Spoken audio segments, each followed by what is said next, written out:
Matigsalug, matigsalug, ingoy nawaan ko. Matigsalug, matigsalug, katribo ko. Matigsalug, matigsalug, ingoy nawaan ko. Matigsalug, matigsalug, katribo ko.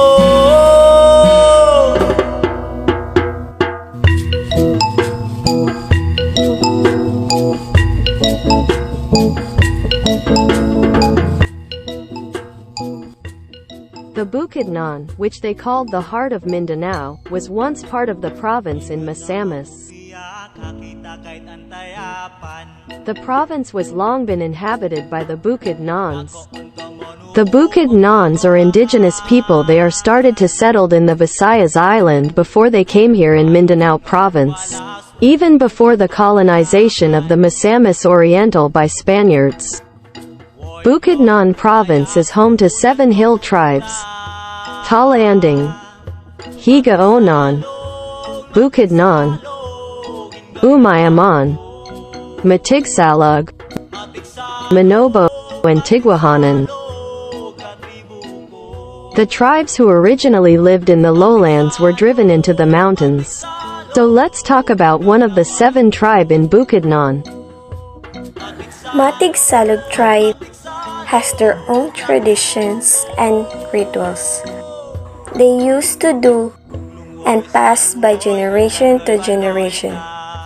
This is important for them to preserve so that their belief and culture will be always remain to them. Panubad is a general Madumbo term for ritual or prayer. It is performed for their safety to appease of water spirit. This is often becomes ill after visiting the river and offers blood of a white chicken. Matigsalug follows monotheistic religion where they worship one god that called Magbabaya, as well as minors, god and goddesses who serve Magbabaya like Ibabasok, who watches over growth of crops, Dagingon, who watches over planting and harvest, Bulalakaw, who is the god of the rivers and lakes, and lastly, Nanapiyaw or Itumbangol, who watches over base of the night and day. Rituals are important aspect of religion because they allow believers to express and reaffirm their belief system. One of the primary purposes of rituals is communication. Ritual communicate or intended to communicate to self and others. The Matigsalug believe that Manama, whom we call all God, occupies the highest position in the hierarchy of the supernatural. Using the government setup as an analogy, Manama is the president and it has a secretary, and they are unseen forces that control physical world. They are powerful but fine when respected. It is therefore important for us to maintain a harmonious relation with them through rituals and respect of their presence in the rocks, water, trees, and adherence to our belief in them would bring peaceful life and abundance of food from natural resources. Kaligaan rituals are divided into genera. The political and religious ones performed by datus and those agricultural rituals for farmers. They also have important colors of chicken, which are the red, black, and white. The red chicken represent for courage and power. The black chicken represent for invincibility. and for the white chicken represent for peace. The matigsalug has rituals planned or a part of thereof that is used in a private or official ceremony circumstances to elevate, improve, create attached tunnel with gods, supernatural spirits, religious figures. In terms of social life in their traditions, they are patriarchal or male-dominated. The head of the family is the husband.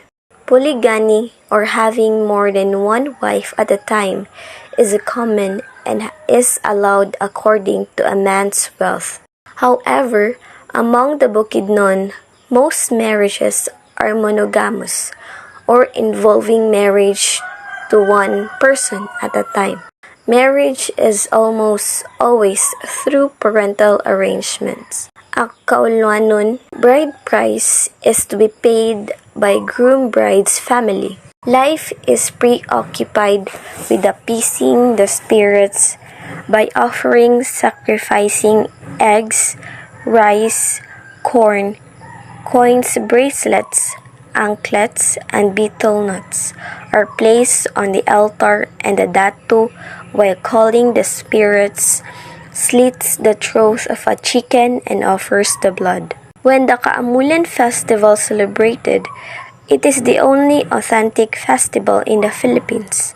Kaamulan comes from the word binukid amul, meaning together. Kaamulan is a gathering for purpose, a datuship ritual, a wedding ceremony, a Thanksgiving festival during harvest time, a peace pact, or all for these together. In these traditional practices and rituals, matigsalug shows how the unity embody them to nurture and preserve what is right way in terms of preserving their tribes to stay known and having uniqueness. Matigsalug tribe is one of the indigenous group found in the Mindanao region of the Philippines. They have a rich culture that is deeply rooted in the traditional practices, beliefs, and a way of life. One of the most prominent aspects of their culture is their traditional clothing and adornments. The traditional clothing of the Matigsalug tribe reflects their connection to nature and their daily activities. Both men and women wear a distinct symbol that showcases their intricate handiwork and artistic skills. Men typically wear a loin cloth made from abaca fibers, which is a kind of hemp. The loin cloth is called baaw and it's tied around the waist. They also wear a red or white handband called salukay, which is made from colored cotton threads. The salukay serves both as a decorative element and a protection against the heat of the sun. Wear a knee-length skirt made from abaca fibers called dagmay. The dagmay is adorned with various intricate designs and patterns that represent the spiritual beliefs and stories of the tribe. These designs are meticulously hand-woven using vibrant colors such as red, yellow, and black. The women also wear a blouse made from abaca fibers called kisyu, which is characterized by its bell sleeves and colorful embroidery. Apart from their clothing, the Matigsalug tribe is also adorned themselves with various accessories that hold significant cultural and symbolic value. These adornments are made from locally sourced material and are often crafted by skilled artisans within the tribe. For example, both men and women wear necklaces made from seashells, seeds, and beads. These necklaces are believed to provide protection and ward off evil spirits. Another notable adornment of the Matigsalug tribe is the bagkong, which is a type of wild belt made from woven abaca fibers. The bagkong is adorned with intricate beadwork and services as a symbol of power and strength. It is worn primarily by a man during important ceremonies and rituals. Moreover, the Matigsalug tribe is also engaged in-body tattooing, which is unique form of adornment in their culture. These tattoos, called batok, are traditionally done using traditional tools such as bamboo stick and charcoal ink. The batok designs are inspired by nature in respect various animals, plants, and spiritual symbols. They are considered a form of art and serve as a visual representation of personal and cultural identity. In conclusion, the traditional clothing and adornments of the matigsalug tribe showcase their deep connection of their ancestral heritage and way of life. The intricate designs, vibrant color, and locally sourced materials demonstrate their rich artistic, traditional, and spiritual beliefs. Though their clothing and adornments, the Matigsalug tribe proudly express their cultural identity and preserve their unique cultural heritage for future generations. The Matigsalug tribe are deeply rooted in their connection with nature and ancestral spirits. They believe that all elements of the natural world, such as mountains, rivers, and animals, possess spiritual energy and should be respected. The Matigsalug people also have a strong belief in the presence of ancestral spirits who guide and protect them. They engage in rituals and ceremonies to communicate with these spirits and seek their guidance. The religious belief of the Manobo revolve around many unseen spirits interfering in the lives of humans. They believe these spirits can intrude of human activities to accomplish their desire. The spirits are also believed to human characteristic.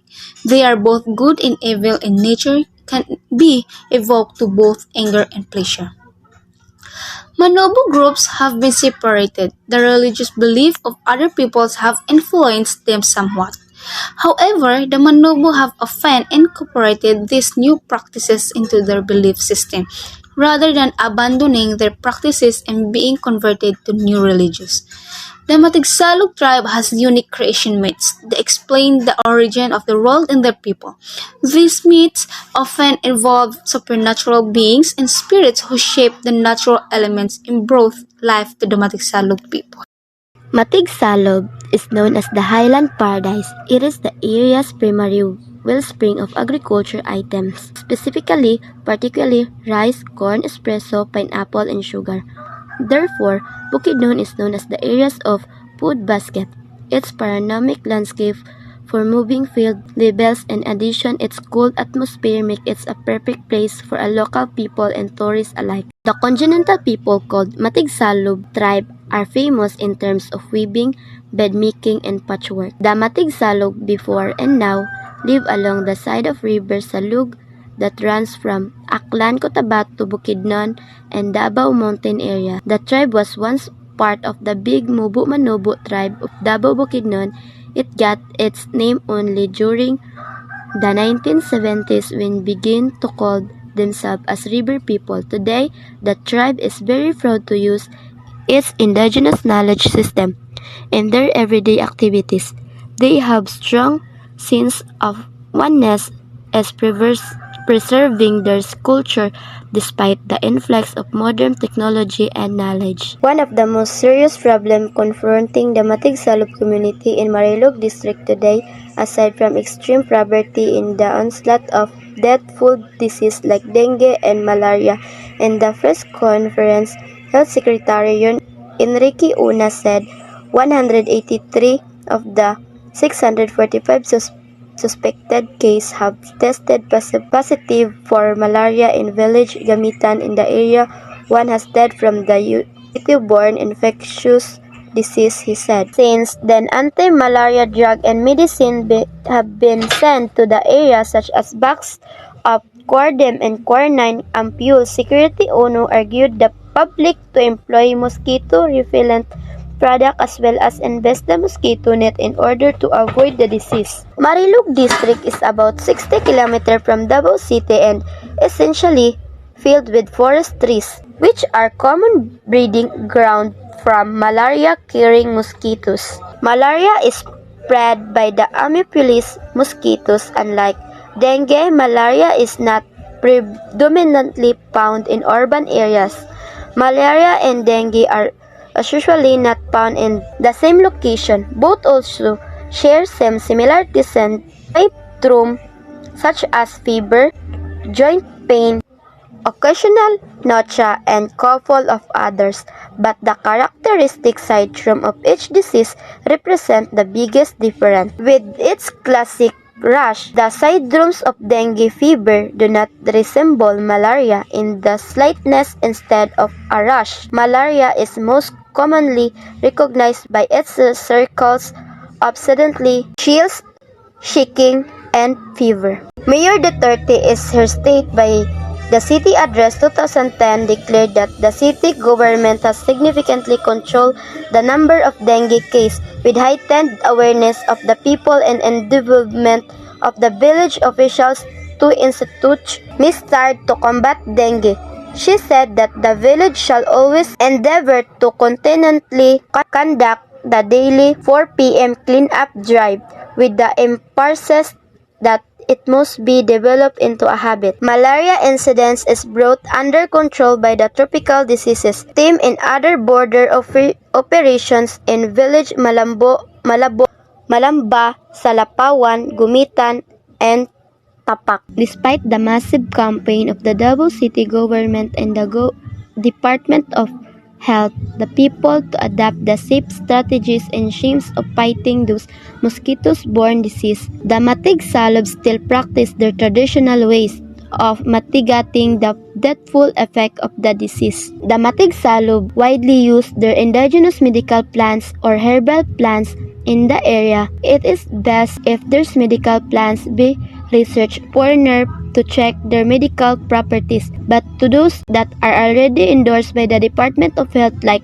tawa-tawa, it is best if theirs are propagated more in the backyard. The DOH expect on traditional medicine can be invited to conduct training in the community to teach the matigsalug how to maximize to use to these herbal plants, the way to propagate proper the minerals and dispense or used to be best shared by the DOH expert further. A group of matigsalug mother can be trapped to take the lead in exploring the way to proper medical and organic soap, antiseptic, ointment, liniment, oil, etc. on a larger scale from income generation.